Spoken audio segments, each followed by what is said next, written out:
Saint-Esprit, ainsi soit-il.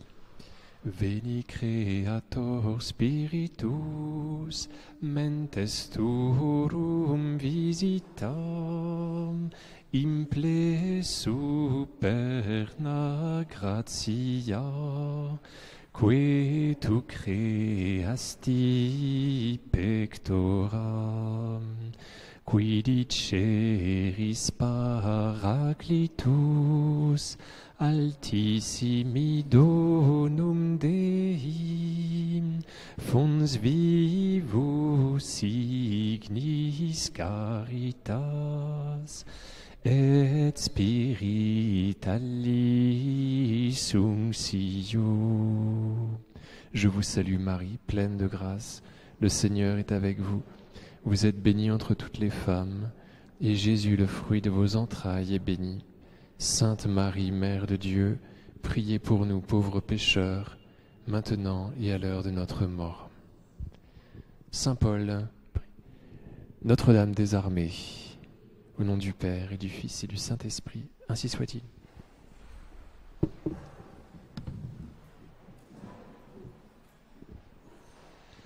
Merci pour votre venue. On a même des jeunes. Alors, il y a 8 pages ce soir. C'est tout simplement parce que j'ai mis tout le texte. Voilà, c'est pour ça. 8 x 5, 40. C'est ça. Et 8 x 6, 46. Donc, il faut choisir entre 6 minutes par page ou 5 minutes par page pour arriver. Voilà, bref. Et si on prend l'option 6 minutes par page, eh bien, on débordera un tout petit peu. On essaye 5 minutes. Voilà, enfin bon, c'est débile parce que... Voilà. Alors, je vous ai mis un petit schéma emprunté à Internet du 4e voyage de Paul, qu'on appelle le voyage de la captivité. Et les notices, les rubriques sont en anglais, voilà. Vous voyez qu'il part de Jérusalem, où il est capturé, il va à Césarée, où il va résider au prétoire d'Hérode. Ensuite, il va partir sous lourde escorte à Sidon, et ils vont prendre la mer pour Rome, puisque saint Paul va en appeler à César. Ils vont passer au nord de Chypre, au sud de la Crète, et là, ils vont être pris dans une tempête terrible. Ils vont faire naufrage, et ils vont pouvoir se nager jusqu'à Malte. Et puis ensuite la Sicile, Reggio, et puis voilà, Pouzole et Rome.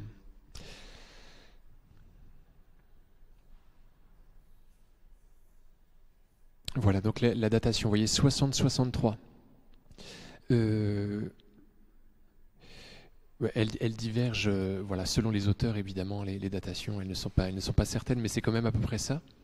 Et saint Paul va connaître à Rome la persécution de Néron, on va y revenir, qui va commencer en 64. Vous savez, il incendie Rome parce qu'il veut se débarrasser d'une partie de ses quartiers. Et ensuite, quand il comprend qu'on commence à comprendre que c'est lui qui a fait tout cela, il détourne la faute sur les chrétiens. Et donc la communauté chrétienne va être considérablement traumatisée. Pour cause, ils vont être terriblement torturés. Saint Paul va s'occuper d'eux. Il y en a qui disent qu'il va mourir pendant la persécution de Néron, donc en 64, la première persécution antichrétienne. Et il y en a d'autres qui le font survivre 3 ans, mais en prison, à la prison Mamertine, où c'est pas beaucoup plus, c'est pas très drôle. Et il va mourir décapité en 67. Donc saint Paul, il a environ 5 ans de plus que le Christ. Il a environ 28 ans quand il se convertit en 34 sur le chemin de Damas.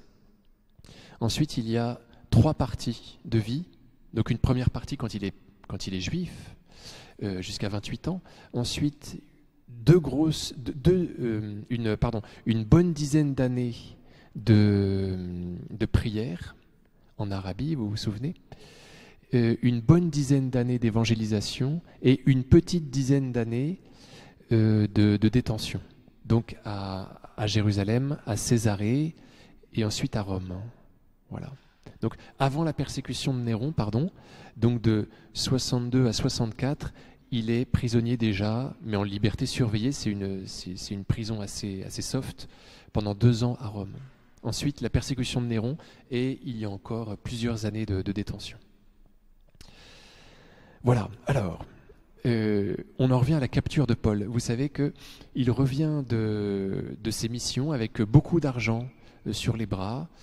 Luc l'aide à porter ces sommes importantes, et quelques autres gars. Le but étant de réconforter les pauvres de Jérusalem, certainement ceux qui appartiennent à l'Église naissante. Vous savez que Jacques le mineur lui fait savoir que les Juifs issus, que les chrétiens issus du judaïsme lui en veulent beaucoup de faire complètement défection par rapport à la loi de Moïse. Et donc il lui demande de bien vouloir leur donner quelques garanties qu'il n'a pas rejeté en bloc la loi de Moïse. Il lui demande de bien vouloir faire des sacrifices dans le temple. Et alors il y va parce qu'il se fait tout à tous, vous savez. Il essaye de se faire ami avec ces chrétiens issus du judaïsme, comme le lui demande l'évêque de Jérusalem, Saint Jacques le mineur. Et donc il rentre dans le temple où il effectue ses sacrifices. Ça dure un certain temps. Et il y a des Juifs qui ne se sont pas ralliés à la cause du Christ, qui ne sont pas entrés dans la voie, qui le surprennent, qu'il avait déjà persécuté lors de ses missions, qui l'aperçoivent dans le temple et qui crient au scandale. Et on en est là. La ville tout entière s'agita, le peuple accourut de toutes parts, on se saisit de Paul et on l'entraîna hors du temple, dont on ferma aussitôt les portes, tandis qu'on cherchait à le tuer, carrément. L'officier romain, commandant la cohorte, fut informé que tout Jérusalem était en pleine confusion. Il prit immédiatement avec lui des soldats et des centurions et descendit en courant vers la foule. À la vue du commandant et des soldats, on cessa de frapper Paul. Alors le commandant s'approcha, se saisit de lui et ordonna de l'attacher avec 2 chaînes. Puis il demanda qui il était et ce qu'il avait fait. Dans la foule, les uns hurlaient une chose, les autres une autre. Ne réussissant pas à savoir quelque chose de précis à cause du tumulte, il donna l'ordre de conduire Paul à la forteresse. En arrivant aux marches de l'escalier, on dut le faire porter par les soldats à cause de la violence de la foule, car la multitude du peuple suivait en criant « Mort à cet homme !» Comme on allait le faire entrer dans la forteresse, Paul dit au commandant « M'est-il permis de te dire quelque chose ?» Il répondit « Tu sais le grec ? Tu n'es donc pas l'Égyptien qui, voici quelques jours, a soulevé et entraîné au désert les 4000 bandits ?» Les 4000 sicaires, littéralement. Paul dit « Moi je suis un juif de Tars en Cilicie, citoyen d'une ville qui n'est pas insignifiante. Je t'en prie, permets-moi de parler au peuple. » Avec sa permission, Paul, debout sur les marches, fit signe de la main au peuple, un grand silence s'établit et il prit la parole en araméen. Et voilà pour le chapitre 21, pour la fin du chapitre 21. Donc Paul commence là la dernière période de sa vie qui est la période de captivité. La rage se déchaîne contre Paul sans qu'il ne sache vraiment pourquoi il crie, vous voyez. Ils ont tous des motifs d'accusation différents et cela fait ressembler à la folie dans laquelle entre la foule au moment de la mort du Christ. Vous savez, elle est d'abord à l'acclamer et puis 4 jours plus tard, elle est à vouloir le faire mourir puisque les grands prêtres ont réussi à infuser, à faire que s'infuse en elle une haine contre le Christ. Vous voyez, donc la détresse de Paul ressemble à celle du Seigneur Jésus. La rage se déchaîne quand Paul arrive aux marches, quand on sent qu'il pourrait s'échapper, vous voyez. Donc il va bientôt échapper, il va bientôt pouvoir être protégé par la forteresse, et donc ils jouent leur va-tout, ils sont de plus en plus violents, c'est très logique finalement. Et c'est à ce moment-là, renonçant à son salut, car il s'apprête à entrer dans la forteresse, qu'il demande la permission de prêcher, vous voyez, au moment le plus critique. Et cela nous fait penser à la parole du Seigneur Jésus. Donc elle est en plusieurs endroits des évangiles, mais je vous ai mis Luc 21, 13. Quand vous serez dans la détresse, quand vous serez persécuté, mettez-vous bien en tête que c'est l'occasion de rendre témoignage. Que ce sera quand vous serez en difficulté que vous serez les plus performants. Parce que à ce moment-là, la force de Dieu vous emplira, puisque vous serez faible. Et donc vous n'aurez plus qu'à parler, vous allez voir, tout va couler de source, par le simple fait que je vous emplis. on fête Saint Tite en tridentin. Aujourd'hui, on fête Saint Paul Mickey et ses compagnons dans le calendrier de Paul VI, qui ont été crucifiés en 1597, voilà, qui ont été abominablement torturés. Ils étaient au nombre de 25, c'était des jésuites, des franciscains. Ils ont été crucifiés. Et il y avait des enfants qui étaient crucifiés et qui chantaient des psaumes, etc., et qui se réjouissaient d'arriver bientôt en paradis.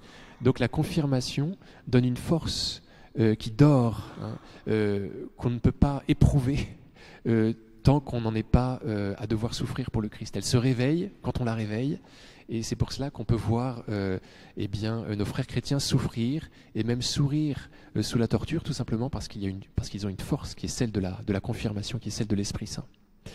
Voilà, alors Paul profite de cette force qui se réveille en lui pour évangéliser à ce moment-là. Le commandant Claude Lysias est très surpris de le voir connaître le grec. Saint Paul connaissait 4 langues, visiblement. Donc le grec qui était la langue de l'Empire, le latin qui était la langue des maîtres de l'Empire, et il connaissait aussi les langues de sa nation. Donc l'hébreu qui était la langue des Écritures saintes, et puis l'araméen qui était la langue parlée dans le monde juif. Voilà. Alors Saint Paul n'en est pas encore à faire valoir ses droits, vous voyez, parce qu'il n'est pas encore promis à la flagellation, mais il prépare le terrain en disant au centurion, en disant au commandant, voilà, oui, bien sûr que je sais le grec, voilà, et je suis même citoyen de Tarse, ville qui n'est pas insignifiante. Autrement dit, il sait ce qui va lui arriver, que pour connaître les motifs, pour connaître la raison de cette haine qu'il y a contre lui, il sait qu'il va être torturé, parce que les Romains faisaient comme cela, pour connaître le mal, voilà. Eh bien, il faisait du mal. Et donc, il prépare le terrain, voilà. Alors, le chapitre 22. « Frères et pères, écoutez ce que j'ai à vous dire maintenant pour ma défense. » Quand ils l'entendirent s'adresser à eux en araméen, le calme se fit plus grand encore. Donc il parle la langue des Juifs. Il leur dit « Je suis juif, né à Tarse en Cilicie, mais élevé ici dans cette ville, où, à l'école de Gamaliel, j'ai reçu une éducation strictement conforme à la loi de nos pères.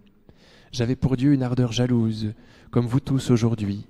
J'ai persécuté à mort ceux qui suivent le chemin du Seigneur Jésus. J'arrêtais hommes et femmes et les jetais en prison.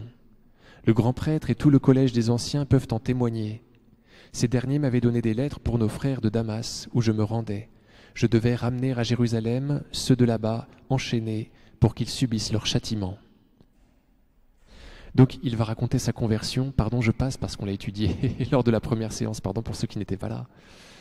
Donc vous savez comment il fut converti, par éclat de lumière. Le Seigneur qui est la lumière du monde lui apparaît comme cela, en le flashant, en l'éblouissant. Et il va recouvrer la vue, juste après s'être converti au Christ, qui lui a déclaré son identité, par les mains d'un certain Ananie, qui signifie le pauvre. On comprend que Paul, vous voyez, se convertit et gagné par le Christ alors qu'il se fait enfant, qu'il est soigné par un homme dont le nom signifie pauvre. Alors il raconte tout cela, et c'est en acte 22 qu'il avoue, qu'il confesse qu'il a usé envers les adeptes de la loi avant sa conversion de la plus grande violence. C'est là qu'on apprend qu'il est meurtrier, saint Paul. Il va dire cela aux Juifs pour leur montrer qu'il était vraiment comme eux, si vous voulez, qu'il était tout aussi haineux qu'eux. Il leur parle en araméen pour leur plaire. Voilà.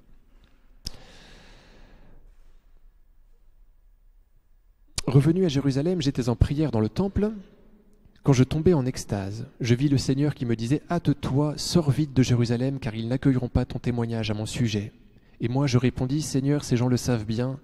C'est moi qui allais d'une synagogue à l'autre pour mettre en prison et faire flageller ceux qui croyaient en toi. Et quand on versait le sang d'Étienne, ton témoin, je me tenais là, moi aussi, j'étais d'accord, et je gardais les vêtements de ces meurtriers.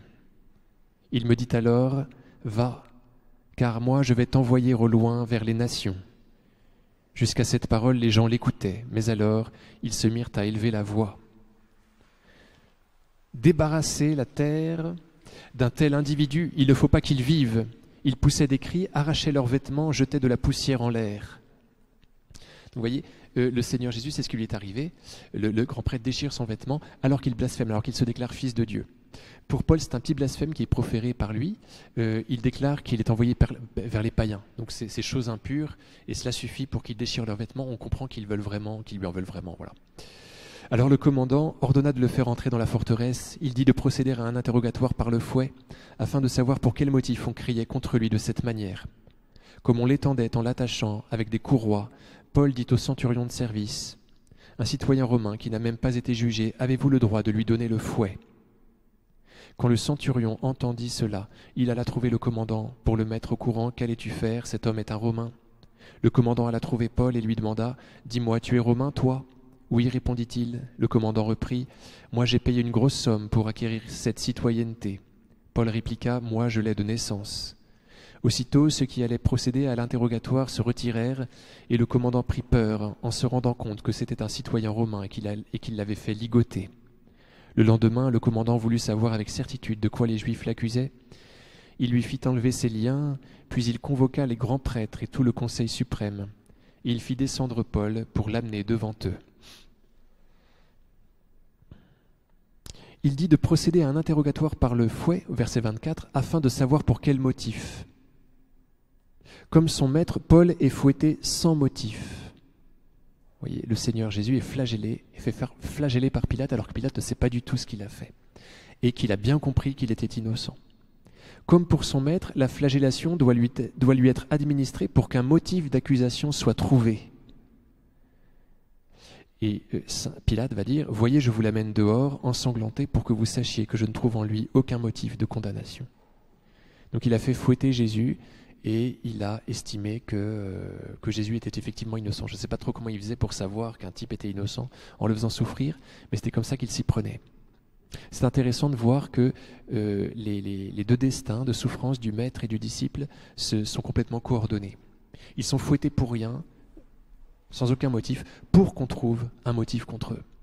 Alors saint Paul en réchappe parce que c'est le Seigneur Jésus qui porte la croix et qu'on participe aux souffrances du Christ ou on n'y participe pas. C'est lui qui assume tout, il nous fait participer à ses souffrances dans la mesure qu'il veut. C'est ce qu'écrira saint Paul d'ailleurs, dans la mesure où nous participons aux souffrances du Christ. C'est lui qui a tout souffert et nous on rentre dans ses souffrances dans une certaine mesure seulement. Et Paul échappe à la flagellation. Lui qui disait qu'il trouvait sa joie dans les souffrances, les repousse ici, il fait valoir ses droits. Donc le martyr, on ne le cherche pas, c'est le Seigneur qui organise tout cela. Ce qu'il nous demande, c'est de chercher la paix pour notre corps, pour notre âme, et d'échapper au mal. Délivre-nous du mal, prions-nous dans le Notre Père. Alors saint Paul va dire dans sa deuxième lettre aux Corinthiens qu'il a par 5 fois, subi la flagellation, les 40 coups de fouet moins 1. C'était une punition juive, donc la Torah permettait qu'on inflige aux contrevenants de la loi 39 coups de fouet, 40 coups de fouet, exactement 40 coups de fouet, et pour qu'il ne meure pas, parce que c'était un châtiment extrêmement sévère, qui parfois se terminait par la mort, eh bien cette loi en était venue à s'appeler la loi des 40 coups moins 1. Voilà. Et saint Paul va, d'après ce qu'il dit aux Corinthiens dans sa deuxième lettre, subir 5 fois cette flagellation. Voilà. Le Seigneur Jésus, lui, est fouetté par les Romains, donc qui sont indépendants des prescriptions juives, et le suaire montre qu'il a reçu 120 coups, voilà, environ. C'est-à-dire, c'est intéressant de voir que c'est 39 fois 3 plus 3. C'est-à-dire que le Seigneur Jésus souffre beaucoup plus, vous voyez. 39 fois 3, c'est-à-dire 117, n'est-ce pas? Plus 3, ça fait 120. Voilà. Mais Paul le dépasse, puisqu'il a reçu 5 fois les 39 coups moins 1 dans sa vie. Il écrit cela aux Corinthiens, et là, il manque d'être... je passe. Le verset 28. Les nouveaux citoyens prenant le nom de l'empereur régnant, le commandant Claudius Lysias avait sans doute acquis sa citoyenneté assez récemment sous le règne de Claude. Comme Pilate avec Jésus, Lysias s'entretient à huis clos avec Paul et s'en trouve très impressionné. Voilà. Souvenons-nous de Pilate, vous savez, qui n'en démord pas, qui voudrait savoir si Jésus est le roi des Juifs. Fixant du regard le Conseil suprême, Paul déclara. Donc Paul obtient la possibilité de prêcher une seconde fois le peuple. Les grands prêtres, excusez-moi. Il convoqua les grands prêtres et tout le Conseil suprême. Voilà, puisque donc c'est un comité restreint, puisque le commandant voudrait savoir ce que les Juifs ont contre lui. Fixant du regard le Conseil suprême, Paul déclara: « Frères, c'est en toute bonne conscience que je me suis comporté devant Dieu jusqu'à ce jour. » Le grand prêtre Ananias ordonna à ceux qui étaient auprès de lui de le frapper sur la bouche. Alors Paul lui dit: « C'est Dieu qui va te frapper, espèce de mur blanchi. Tu sièges ici pour me juger conformément à la loi, et contrairement à la loi, tu donnes l'ordre de me frapper. » Ceux qui étaient là dirent: « Tu insultes le grand prêtre de Dieu. » Paul reprit: « Je ne savais pas, frère, que c'était le grand prêtre. Il est écrit en effet: Tu ne diras pas de mal d'un chef de ton peuple. » Sachant que le Conseil suprême se répartissait entre Sadducéens et pharisiens, Paul s'écria devant eux: « Frères, moi je suis pharisien, fils de pharisien. C'est à cause de notre espérance, la résurrection des morts, que je passe en jugement. » À peine avait-il dit cela qu'il y eut un affrontement entre pharisiens et sadducéens, et l'assemblée se divisa. L'affrontement devint très violent et le commandant craignit que Paul ne se fasse écharper. Il ordonna à la troupe de descendre pour l'arracher à la mêlée et le ramener dans la forteresse. La nuit suivante, le Seigneur vint auprès de Paul et lui dit: « Courage, le témoignage que tu m'as rendu à Jérusalem, il faut que tu le rendes aussi à Rome. » Lorsqu'il fit jour, les Juifs organisèrent un rassemblement où ils se jurèrent, sous peine d'anathème, de ne plus manger ni boire tant qu'ils n'auraient pas tué Paul. Les auteurs de cette conjuration étaient plus que 40. Ils vinrent trouver les grands prêtres et les anciens pour leur dire: « Nous nous sommes jurés, sous peine d'anathème, de ne prendre aucune nourriture tant que nous n'aurons pas tué Paul. Alors vous, d'accord avec le Conseil suprême, faites un rapport au commandant pour qu'il fasse comparaître devant vous, sous prétexte de mener une enquête plus approfondie sur son cas. Nous nous tenons prêts pour le supprimer avant qu'il n'arrive. » Mais le fils de la sœur de Paul eut connaissance du guet-apens, il se présenta à la forteresse et, une fois entré, avertit Paul. Paul alors appela l'un des centurions, et lui dit: « Emmène ce garçon chez le commandant, il doit l'avertir de quelque chose. » Donc le commandant va croire en les dires du neveu de Paul. Il va organiser donc la fuite de Paul. Il appela alors 2 centurions et leur dit que 200 soldats, 70 cavaliers et 200 auxiliaires se tiennent prêts à prendre la route de Césarée à partir de la 3e heure de la nuit, qu'on prépare aussi des montures pour transférer Paul en toute sécurité auprès du gouverneur Félix. Il écrivit une lettre dont voici le contenu: « Claudius Lysias, au très excellent Félix, gouverneur, salut. L'homme que voici, dont les Juifs se sont emparés, allait être supprimé par eux. Je suis alors intervenu avec la troupe pour le soustraire au danger, ayant appris qu'il est citoyen romain.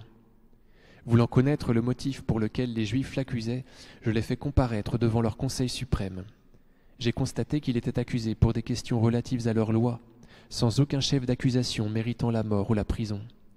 Après dénonciation devant moi d'un complot contre cet homme, je te l'ai envoyé immédiatement en donnant également aux accusateurs la consigne d'exposer devant toi ce qu'ils ont contre lui. » Les soldats prirent donc Paul conformément aux ordres reçus, et ils le conduisirent de nuit jusqu'à Antipatris. Le lendemain, ils laissèrent partir avec lui les cavaliers et regagnèrent la forteresse. À leur arrivée à Césarée, après avoir remis la lettre au gouverneur, ils lui présentèrent Paul. Le gouverneur lut la lettre et demanda de quelle province il était. Apprenant qu'il était de Cilicie, il dit: « Je t'entendrai quand tes accusateurs se présenteront eux aussi. » Et il ordonna de l'incarcérer au prétoire d'Hérode. Comme le Seigneur, saint Paul comparaît d'abord devant l'autorité romaine, puis devant l'autorité juive. Et il va se battre comme un fou, vous voyez, comme le Seigneur Jésus qui avait répliqué quand on lui avait donné une claque. J'aime bien dire cela, que si le Seigneur Jésus riposte quand on le gifle, alors qu'il avait dit dans le sermon sur la montagne, quand on te gifle sur une joue présente l'autre, c'est bien que quand il avait dit cela, il ne demandait pas d'être masochiste et d'effectivement demander une autre claque, mais il demandait sur la montagne de bien vouloir présenter la partie non blessée, pour que l'autre, pour que celui qui nous a fait du mal, ose à nouveau entrer en contact avec nous. voyez, en voyant que la blessure n'est pas si grande. C'est le commandement de la non-bouderie, présente l'autre joue. Mais non pas le commandement de prendre une autre gifle. Alors, le Seigneur Jésus se défend, et Paul va se défendre très très fortement. Il va reprendre une invective, on pourrait dire une insulte ou un quolibet, qu'on trouvait dans la bouche du Christ, vous savez. En Matthieu 23, 27, le Seigneur Jésus traite les pharisiens de sépulcres blanchis. Autrement dit, vous êtes tout blanc à l'extérieur, mais à l'intérieur, ce n'est qu'immondice, ce n'est que pourriture. Voilà. Alors ce n'est pas exactement la même insulte, elle a peut-être un sens différent dans la bouche de Paul, mais on la retrouve là. Mur blanchi, dit-il, à Ananias, le grand prêtre. Mur fragile que la belle apparence de son crépi n'empêchera pas de s'écrouler lamentablement. Voilà ce que doit signifier ce quolibet que Paul décerne à Ananias, grand prêtre en 47, déposé en 59, étant donné que celui-ci mourra assassiné dans un égout en 66, lamentablement, assassiné d'ailleurs par ses frères juifs. Dans une répartie foudroyante, Paul épingle le péché d'Ananie, qui, censé juger selon la loi, y contrevient en se permettant de châtier avant d'avoir jugé, parce que la loi prescrit de juger avant de châtier, vous voyez. Il ressemble à Jésus qui, après avoir été giflé, posa la question « Pourquoi me frappes-tu » Alors il va dire cela ensuite quand on lui fait remarquer qu'il est en train d'invectiver le grand prêtre. Il va répondre cela. Et les avis sur la raison de cette réplique de Paul sont très partagés. « Je ne savais pas, frère, que c'était le grand prêtre. Il est écrit en effet, tu ne diras pas de mal d'un chef de ton peuple. » Et voilà mon interprétation, ironie sans doute. Comment pareil dépravé pourrait-il être grand prêtre ? Vous voyez. Oh, je ne savais pas que c'était le grand prêtre. Voilà. Puis Paul se tourne vers la foule pour y jeter la zizanie à propos de résurrection. Voilà. Donc Paul est extrêmement, vous voyez, il est comme un lion. Il traite le grand prêtre de mur blanchi. Voilà. Ensuite, il fait croire qu'il n'était pas au courant que c'était le grand prêtre, alors que cet homme est là en train de siéger. Il est évident qu'il est grand prêtre. Oui, je ne savais pas que c'était le grand prêtre. Voilà. Donc je pense qu'il est un peu mauvais, si vous voulez.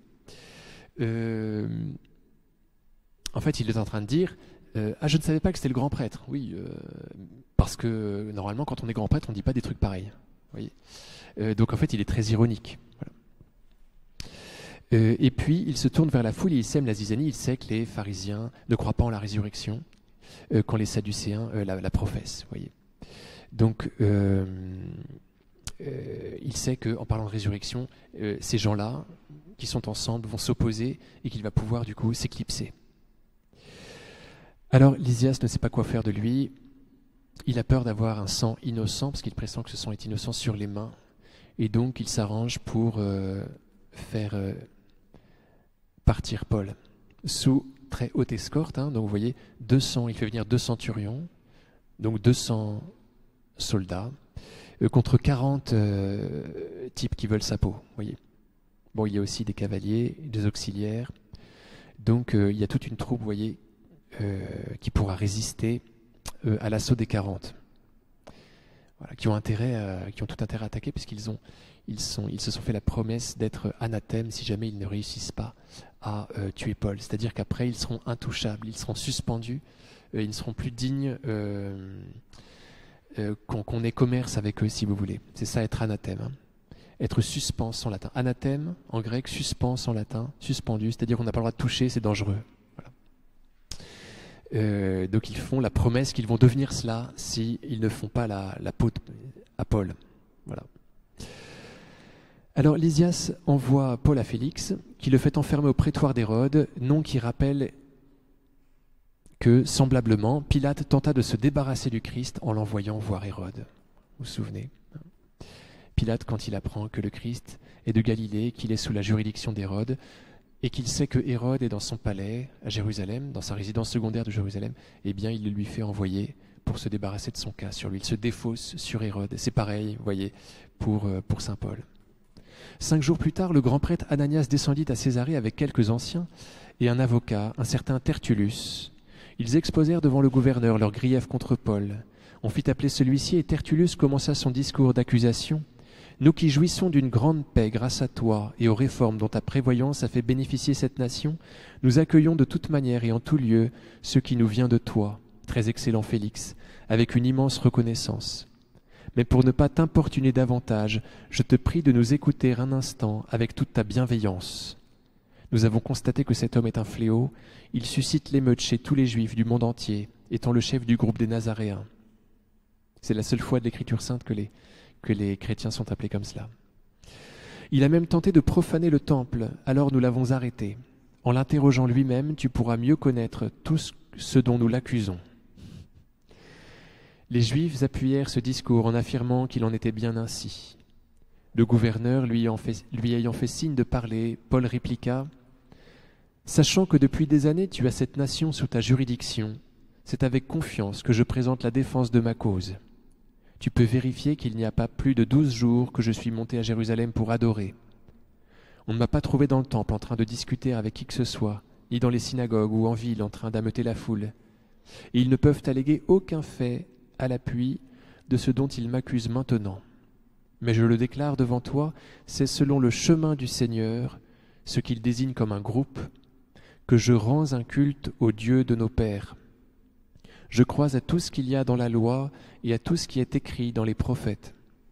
Mon espérance en Dieu et ce qu'ils attendent eux-mêmes, c'est qu'il va y avoir une résurrection des justes et des injustes. C'est pourquoi moi aussi, je m'efforce de garder une conscience irréprochable en toutes choses devant Dieu et devant les hommes. Au bout de plusieurs années, je suis venu apporter le produit des aumônes destinées à ma nation et présenter des offrandes rituelles. C'est à cette occasion qu'on m'a trouvé dans le temple, après une cérémonie de purification, sans qu'il y ait eu ni attroupement ni tumulte. Il y avait ce jour-là des Juifs venus de la province d'Asie. Ils devraient se présenter devant toi et m'accuser s'ils avaient quelque chose contre moi. Ou bien alors que ceux qui sont là disent quel délit ils ont constaté quand j'ai comparu devant le Conseil suprême. À moins qu'il ne s'agisse de cette seule parole que j'ai criée debout au milieu d'eux, c'est à cause de la résurrection des morts que je passe aujourd'hui en jugement devant vous. Félix, qui avait une connaissance approfondie de ce qui concerne le chemin du Seigneur, ajourna l'audience en disant « Quand le commandant Lysias descendra de Jérusalem, je rendrai une sentence sur votre affaire. » Il donna l'ordre au centurion de garder Paul en détention avec un régime adouci et sans empêcher les siens de lui rendre des services. Quelques jours plus tard, Félix vint avec sa femme Drusille, qui était juive. Il envoya chercher Paul et l'écouta parler de la foi au Christ, Jésus. Mais quand l'entretien porta sur la justice, la maîtrise de soi et le jugement à venir, Félix fut pris de peur et déclara « Pour le moment, retire-toi, je te rappellerai à une prochaine occasion. » Il n'en espérait pas moins que Paul lui donnerait de l'argent, c'est pourquoi il l'envoyait souvent chercher pour parler avec lui. 2 années s'écoulèrent, Félix reçut comme successeur Porcius Festus. Voulant accorder une faveur aux Juifs, Félix avait laissé Paul en prison.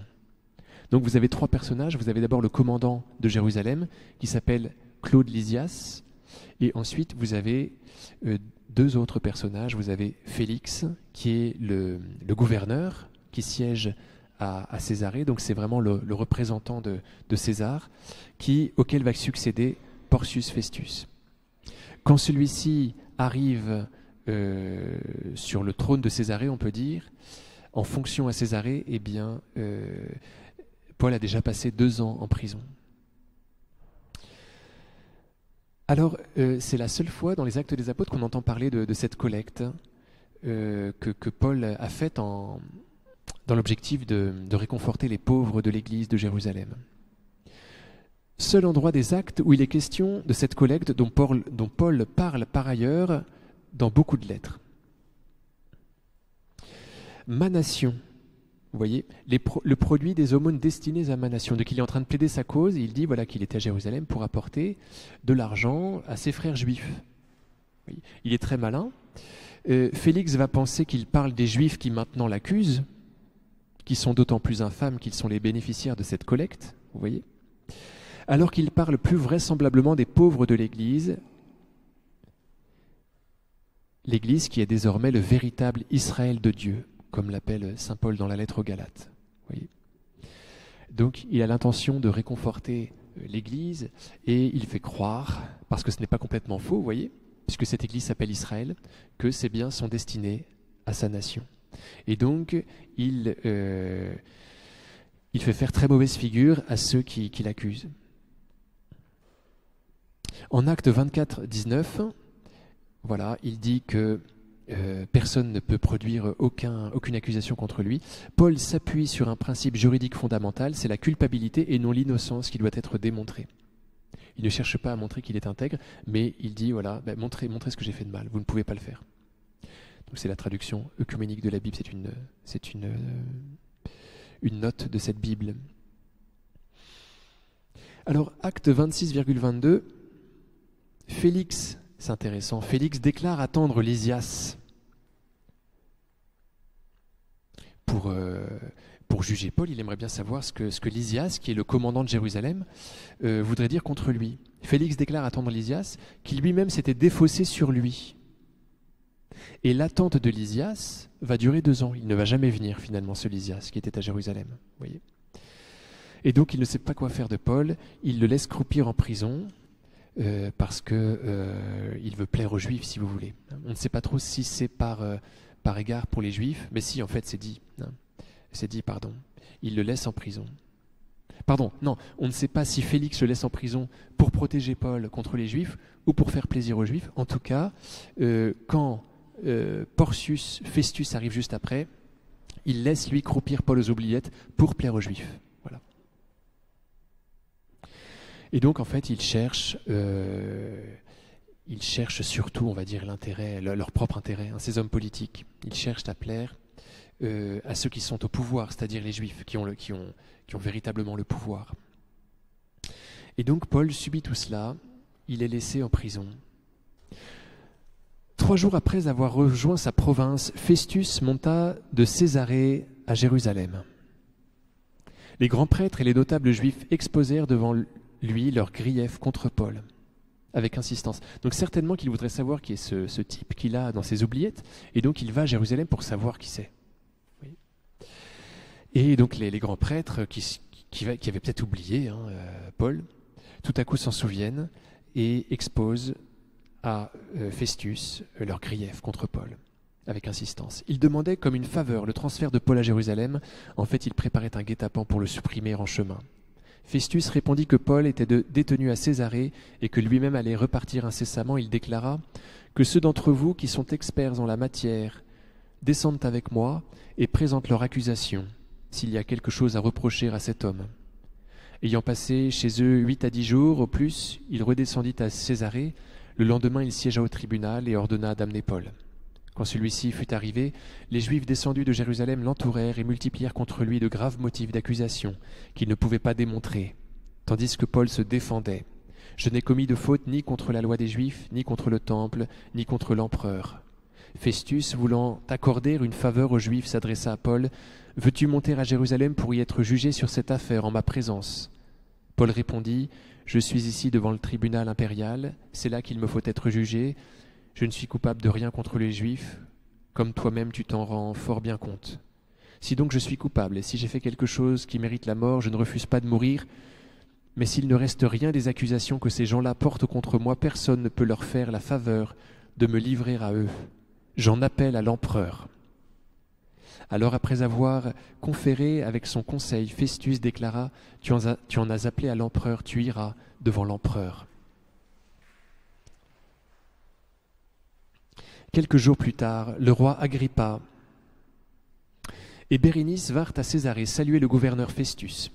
Comme il passait là plusieurs jours, Festus exposa au roi la situation de Paul en disant « Il y a ici un homme que mon prédécesseur Félix a laissé en prison. » Agrippa dit à Festus « Je voudrais bien, moi aussi, entendre cet homme. » Il répondit « Demain tu l'entendras. » Le lendemain, Agrippa et Bérénice arrivèrent en grand apparat et firent leur entrée dans la salle d'audience, escortés par les autorités militaires et les principaux personnages de la cité. Sur l'ordre de Festus, Paul fut amené. Festus prit la parole. « Roi Agrippa, et vous tous qui êtes là avec moi, vous voyez devant vous l'homme au sujet duquel toute la multitude des Juifs m'a sollicité, tant à Jérusalem qu'ici même, en criant qu'il ne devait plus rester en vie. Quant à moi, j'ai compris qu'il n'avait rien fait qui mérite la mort, mais comme lui-même en a appelé à l'empereur, j'ai pris la décision de l'envoyer à Rome. Je n'ai rien de précis à écrire sur son compte au Seigneur l'empereur. C'est pourquoi je l'ai fait comparaître devant vous, et surtout devant toi, roi Agrippa, afin qu'après cette audience, j'aie quelque chose à écrire. En effet, il ne me semble pas raisonnable d'envoyer un prisonnier sans signifier les charges retenues contre lui. Donc le roi Agrippa, c'est le... Je l'ai écrit peut-être. On va voir après, pardon. Il faut qu'on avance. Alors Agrippa s'adressa à Paul. « Tu es autorisé à plaider ta cause. » Après avoir levé la main, Paul présenta sa défense. « Sur tous les points dont je suis accusé par les Juifs, je m'estime heureux, roi Agrippa, d'avoir à présenter ma défense aujourd'hui devant toi, d'autant plus que tu es un connaisseur de toutes les coutumes des Juifs et de tous leurs débats. Voilà pourquoi je te prie de m'écouter avec patience. Ce qu'a été ma vie depuis ma jeunesse, comment dès le début j'ai vécu parmi mon peuple et à Jérusalem, cela tous les Juifs le savent. » Alors après il raconte sa conversion, une deuxième fois. « Dès lors, roi Agrippa, je n'ai pas désobéi à cette vision céleste, mais j'ai parlé d'abord aux gens de Damas et à ceux de Jérusalem, puis à tout le pays de Judée et aux nations païennes. Je les exhortais à se convertir et à se tourner vers Dieu en adoptant un comportement accordé à leur conversion. Voilà pourquoi les Juifs se sont emparés de moi dans le temple pour essayer d'en finir avec moi. Fort du secours que j'ai reçu de Dieu, j'ai tenu bon jusqu'à ce jour pour rendre témoignage devant petits et grands. Je n'ai rien dit en dehors de ce que les prophètes et Moïse avaient prédit, à savoir que le Christ, exposé à la souffrance et premier ressuscité d'entre les morts, devait annoncer la lumière à notre peuple et aux nations. Il en était là de sa défense quand Festus s'écria « Tu délires, Paul, ta grande érudition te fait délirer. » Mais Paul répliqua « Je ne délire pas, très excellent Festus, mais je parle un langage de vérité et de bon sens. Le roi à qui je m'adresse avec assurance est au courant de ces événements. Je suis convaincu qu'aucun d'eux ne lui a échappé, car ce n'est pas dans un coin perdu que cela s'est fait. » Les événements du Christ. Roi Agrippa, crois-tu aux prophètes ? Je sais bien que tu y crois. Agrippa dit alors à Paul, « Encore un peu et tu me persuades de me faire chrétien. » Paul répliqua, « Plaise à Dieu que, tôt ou tard, non seulement toi, mais encore tous ceux qui m'écoutent aujourd'hui, vous deveniez tels que je suis, sauf les chaînes que voici. » Le roi se leva, puis le gouverneur, ainsi que Bérénice et ceux qui étaient assis avec eux. S'étant retirés, ils se disaient entre eux, « Cet homme ne fait rien qui mérite la mort ou la prison. » Et Agrippa dit à Festus, « Cet homme aurait pu être relâché s'il n'en avait pas appelé à l'empereur. »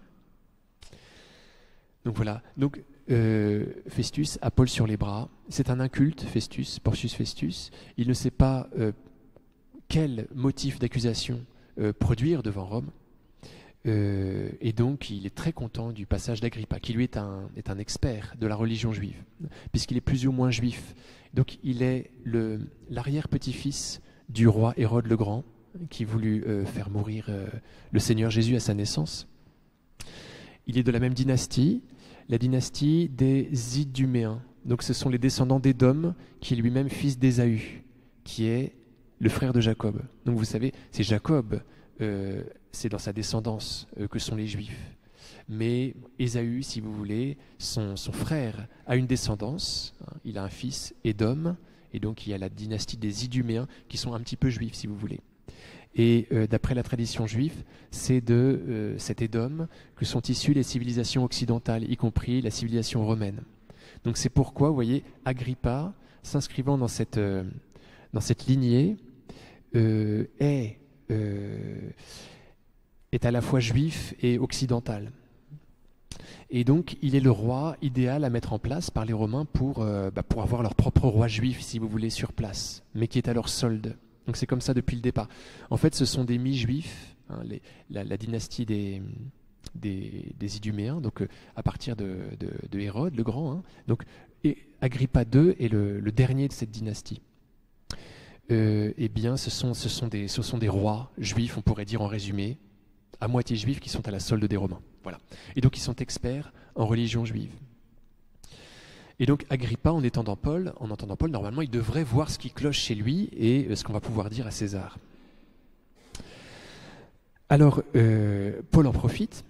Il sait qu'Agrippa est bien au courant des choses du Christ et il parle de l'Ancien Testament. Il montre que l'Ancien Testament s'accomplit en le Christ, que les prophètes l'avaient annoncé. et que cela est indiscutable. Et donc il dit, c'est la conclusion de son discours, « Crois-tu au prophète ?» en s'adressant à Agrippa. Je sais que tu y crois. Agrippa hésite à répondre, car qui croit au prophète croit au Christ. Alors Paul répond pour lui. Le roi s'en tire par un bon mot, tu as failli m'avoir. Et voilà ce que dit le monseigneur Holzner. Ce n'est pas le cri d'une âme presque persuadée, mais la plaisanterie d'un esprit orgueilleux. Voyez. Donc il veut pas être pris pour un chrétien. Voyez. Donc t'as failli m'avoir. Dis donc. Waouh, pas mal. Mais c'est pas avec moi. Ça va pas marcher. Voilà. Alors Paul ne se démonte pas. Voyez, il reste courtois du début à la fin. Et quand on l'accuse de délirer, quand Festus, qui n'y comprend rien, lui dit tu délires, voilà. Eh bien, il lui répond excellent Festus. Et après que Agrippa, voyez, s'est défaussé, eh bien, Paul se tourne vers Dieu et leur souhaite le bonheur. Plaise à Dieu que vous deveniez tous chrétiens, que vous deveniez tous comme moi, moins les chaînes. Voilà. Intéressant de voir que Paul, quand il constate l'échec, le remet à Dieu pour que Dieu puisse lui faire porter du fruit. Si le grain de blé tombé en terre ne meurt pas, si ma semence évangélique n'est pas mise en échec, elle ne portera pas du fruit. Elle va en porter de par Dieu, et donc je dois confier mon échec au bon Dieu. Il se passe des choses à ce moment-là merveilleuses. Quand notre embarquement pour l'Italie a été décidé, donc voilà, donc finalement il part à Rome, puisqu'il en a appelé à Rome. Toujours sans aucun motif d'accusation, il est envoyé à Rome. On a confié Paul et quelques autres prisonniers à un centurion nommé Julius de la cohorte Augusta. Nous avons alors longé la Crète à l'abri du vent au large du cap Salmoné, que nous avons doublé avec peine, et nous sommes arrivés à un endroit appelé Bon-Port, près de la ville de Lasaïa. Il s'était écoulé pas mal de temps, puisque même le jeûne du grand pardon était déjà passé. Et déjà la navigation était devenue dangereuse, si bien que Paul ne cessait de les avertir. Mes amis, je vois que la navigation ne se fera pas sans dommages, ni beaucoup de pertes, non seulement pour la cargaison et le bateau, mais encore pour nos vies. Mais le centurion faisait davantage confiance aux pilotes et à l'armateur qu'aux paroles de Paul. Et comme le port n'était pas adapté pour y passer l'hiver, la plupart ont été d'avis de reprendre la mer, afin d'atteindre, si possible, Phénix, un port de Crète, ouvert à la fois vers le sud-ouest et le nord-ouest, et d'y passer l'hiver. Comme un léger vent du sud s'était mis à souffler, ils s'imaginaient pouvoir réaliser leur projet. Ayant donc levé l'ancre, ils essayaient de longer de près la Crète. Mais presque aussitôt, venant des hauteurs de l'île, s'est déchaîné le vent d'ouragan qu'on appelle Eurachylon. Le bateau a été emporté sans pouvoir tenir contre le vent. Nous sommes donc partis à la dérive. Vous voyez, donc ils sont au sud de la Crète, à l'abri des montagnes. Le vent vient du nord, visiblement. Ils sont à l'abri des montagnes. Mais finalement, le vent va les faire décoller de Crète. Il va les faire partir. Et ils vont être en pleine mer Méditerranée, finalement. Les gens n'avaient plus rien mangé depuis longtemps. Donc c'est la tempête, voilà. Le mât se brise, etc. Alors Paul, debout au milieu d'eux, a pris la parole. « Mes amis, il fallait m'obéir et ne pas quitter la Crète pour gagner le large. On aurait évité ces dommages et ces pertes. Mais maintenant, je vous exhorte à garder confiance, car aucun de vous n'y laissera la vie. Seul le bateau sera perdu. Cette nuit, en effet, s'est présenté à moi un ange du Dieu à qui j'appartiens et à qui je rends un culte. Il m'a dit, « Sois sans crainte, Paul, il faut que tu te présentes devant l'empereur. Et voici que pour toi, Dieu fait grâce à tous ceux qui sont sur le bateau avec toi. » Donc Paul est avec des païens complets. Voyez, ce ne sont plus que des soldats romains, donc il parle du Dieu auquel il appartient. Il se met à leur hauteur. Alors gardez confiance, mes amis. J'ai foi en Dieu, il en sera comme il m'a été dit. Nous devons échouer sur une île. Or, la 14e nuit que nous dérivions sur la mer Adria, vers minuit, les matelots ont pressenti l'approche d'une terre. Ils ont lancé la sonde et trouvé 20 brasses. Un peu plus loin, ils l'ont lancée de nouveau et trouvé 15 brasses. Craignant que nous n'allions échouer sur des rochers, ils ont jeté 4 ancres à l'arrière. Ils appelaient de leur vœu la venue du jour. C'est alors qu'ils ont cherché à s'enfuir du bateau et qu'ils ont descendu la chaloupe à la mer sous prétexte d'aller tirer les ancres de la proue. Paul a dit alors aux centurions et aux soldats, « Si ces gens-là ne restent pas sur le bateau, vous ne pouvez pas être sauvés. » Ben oui, ce sont les navigateurs qui s'en vont, donc ils vont être fichus après si ceux-là fuient. Voyez. À ce moment-là, les soldats ont coupé les filins de la chaloupe et l'ont laissé partir. En attendant que le jour se lève, Paul exhortait tout le monde à prendre de la nourriture. Voilà aujourd'hui le 14e jour que vous restez dans l'expectative sans manger ni rien prendre. Je vous exhorte donc à prendre de la nourriture, car il y va de votre salut. Aucun de vous ne perdra un cheveu de sa tête. Vous voyez, d'abord le centurion fait confiance au capitaine. C'est normal. Et quand le capitaine fait preuve de sa lâcheté, vous voyez, quand il veut abandonner l'équipage, à ce moment-là, le centurion se met à écouter Paul. Vous voyez, alors qu'il n'a aucune raison de l'écouter, si vous voulez, mais puisqu'il voit qu'il a été trahi et que Paul est bon, qu'il l'appelle son ami, eh bien, il met sa confiance en lui et il coupe la corde de la chaloupe. Donc, il lui fait vraiment infiniment confiance, parce qu'après, il n'y a plus de chaloupe quand elle est partie. Voilà. Ayant dit cela, il a pris du pain, il a rendu grâce à Dieu devant tous, il l'a rompu et il s'est mis à manger. Alors tous, retrouvant confiance, ont eux aussi pris de la nourriture. Nous étions en tout 276 personnes sur le bateau. Une fois rassasiés, on cherchait à alléger le bateau en jetant les vivres à la mer. Quand il fit jour, on ne reconnaissait pas la terre, mais on apercevait une baie avec une plage, vers laquelle on voulait, si possible, faire avancer le bateau. Les matelots ont alors décroché les ancres pour les abandonner à la mer. Ils ont détaché les câbles des gouvernails et hissé une voile au vent pour gagner la plage. Mais ayant touché un banc de sable, ils ont fait échouer le navire. La proue qui s'était enfoncée restait immobile, tandis que la poupe se disloquait sous la violence des vagues. Les soldats ont eu alors l'intention de tuer les prisonniers pour éviter que l'un d'eux s'enfuit à la nage. Mais le centurion, voulant sauver Paul, les a empêchés de réaliser leur projet. Il a ordonné de gagner la terre à ceux qui savaient nager en se jetant à l'eau les premiers.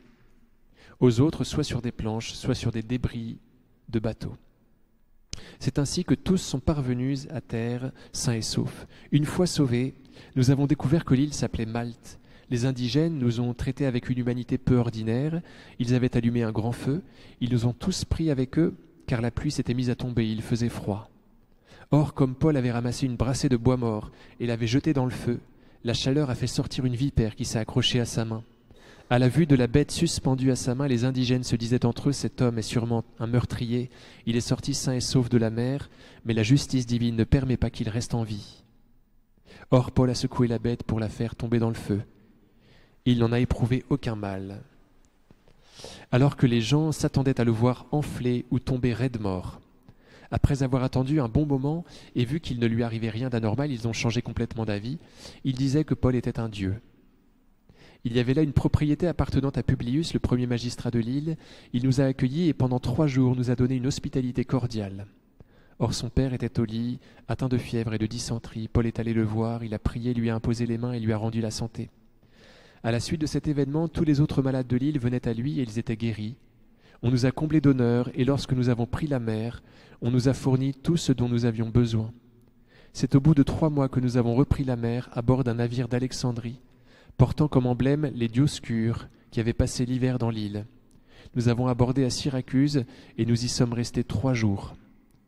Après avoir levé l'ancre, nous avons atteint Reggio. Le lendemain est survenu un vent du sud et en 2 jours, nous sommes arrivés à Pouzol. Vous pouvez regarder, c'est impressionnant la vitesse. Nous y avons trouvé des frères qui nous ont invités à passer 7 jours chez eux. Voici comment nous sommes arrivés à Rome. De la ville, les frères qui avaient entendu parler de nous sont venus à notre rencontre jusqu'au lieu dit Forum d'Appius et à celui des 3 tavernes. En les voyant, Paul a rendu grâce à Dieu et repris courage. À notre arrivée à Rome, il a reçu l'autorisation d'habiter en ville avec le soldat qui le gardait. 3 jours après, il fit appeler les notables des Juifs. Après lui avoir fixé une date, ils vinrent le trouver en plus grand nombre dans son logement. Paul rendait témoignage au royaume de Dieu dans ce qu'il leur exposait. Il s'efforçait de les convaincre à propos de Jésus, en partant de la loi de Moïse ainsi que des prophètes. Cela dura depuis le matin jusqu'au soir. Les uns se laissaient convaincre par de telles paroles, les autres refusaient de croire. N'étant pas d'accord les uns avec les autres, ils s'en allaient. Quand Paul leur adressa cette seule parole, l'Esprit Saint a bien parlé quand il a dit à vos pères, par le prophète Isaïe, « Va dire à ce peuple, vous aurez beau écouter, vous ne comprendrez pas. » Donc sachez-le, c'est aux nations que ce salut de Dieu a été envoyé. Les nations, elles, écouteront. Paul demeura 2 années entières dans le logement qu'il avait loué. Il accueillait tous ceux qui venaient chez lui. Il annonçait le règne de Dieu, il enseignait ce qui concerne le Seigneur Jésus-Christ avec une entière assurance et sans obstacle. C'est alors que se déclencha dans Rome un gigantesque incendie, donc après ces 2 ans de captivité. Alors voilà Tacite, qui n'aime pas trop les chrétiens, comme vous le savez. Aucun moyen humain, ni largesses impériales, ni cérémonies expiatoires ne faisaient taire le cri public qui accusait Néron d'avoir ordonné l'incendie. Pour apaiser ces rumeurs, il offrit d'autres coupables et fit souffrir les tortures les plus raffinées à une classe d'hommes détestés pour leurs abominations et que le vulgaire appelait chrétiens. Ce nom leur vient de Christ qui, sous Tibère, fut livré au supplice par le procurateur Ponce Pilate. Réprimée un instant, cette exécrable superstition se débordait de nouveau, non seulement dans la Judée, où elle avait sa source, mais dans Rome même, où tout ce que le monde enferme d'infamies et d'horreurs, afflue et trouve des partisans. On saisit d'abord ceux qui avouaient leur secte, et sur leur révélation, une infinité d'autres, qui furent bien moins convaincus d'incendie que de haine pour le genre humain. On fit de leur supplice un divertissement, les uns couverts de peau de bête, périssaient dévorés par des chiens. D'autres mouraient sur des croix, ou bien ils étaient enduits de matières inflammables, et quand le jour cessait de luire, on les brûlait en place de flambeaux. Néron prêtait ses jardins pour ce spectacle, et donnait en même temps des jeux au cirque, où tantôt il se mêlait au peuple en habit de cocher, et tantôt conduisait un char. Aussi, quoique ces hommes fussent coupables et eussent mérité les dernières rigueurs, les cœurs s'ouvraient à la compassion en pensant que ce n'était pas au bien public mais à la cruauté d'un seul qu'ils étaient immolés. Mais Paul n'aurait pas été emporté par cette persécution. Les plus anciennes indications chronologiques au sujet de sa mort, datant du IVe siècle, font référence aux années 67-68, sous Néron encore. Que fait-il donc pendant 3 ans que le livre des Actes des Apôtres ne relate pas? On l'imagine